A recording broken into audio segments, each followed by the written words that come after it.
Franchise ক্রিকেটে বাংলাদেশের মতো দেশে ফ্র্যাঞ্চাইজি ক্রিকেট হবে এটা কিন্তু আজকে থেকে 5-7 বছর আগে বা 10 বছর আগে আমরা চিন্তা করতে পারি এবং কল্পনার বাইরে ছিল। বাংলাদেশের মতো দেশে ফরেন প্লেয়াররা এসে খেলবে এবং রিনাউন্ড প্লেয়ার, তাই না? এই মনে করো তোমার বাবর আজম, হ্যাঁ, তারপরে খুশদিল শাহ, হ্যাঁ, তারপরে মনে করো তিসারা পেরেরা শ্রীলঙ্কান, হ্যাঁ, এরা তো খুব রিনাউন্ড প্লেয়ার। হ্যাঁ, তারপরে ওয়েস্ট ইন্ডিজের ডোয়াইন ব্রাভো, হ্যাঁ, তো রবম্যান পাওয়েল, এইসব ইন্টারন্যাশনাল প্লেয়ার বাংলাদেশের মতো দেশে এসে খেলে, এটা খুব রেকর্ড।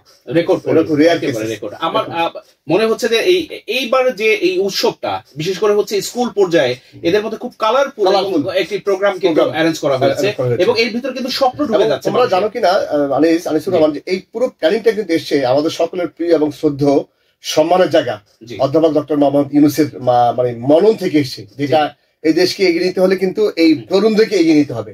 উনি এটা স্টাডি করেছেন যে এই দেশের মানে প্রতিভা হচ্ছে তরুণরা। এদেরকে তুমি যেটা বলেছিলা যে তরুণদেরকে ঘুমিয়ে রাখা হয়েছিল, ঘুমিয়ে রাখা হয়েছিল। তরুণরা জেগে গেলে যে একটা দেশে কি হতে পারে সেটা কিন্তু বাস্তব প্রমাণ জুলাই এবং সারা বিশ্ব কিন্তু দেখিয়ে দিয়েছি আমরা তরুণরা এবং তারুণ্য নির্ভর বাংলাদেশ।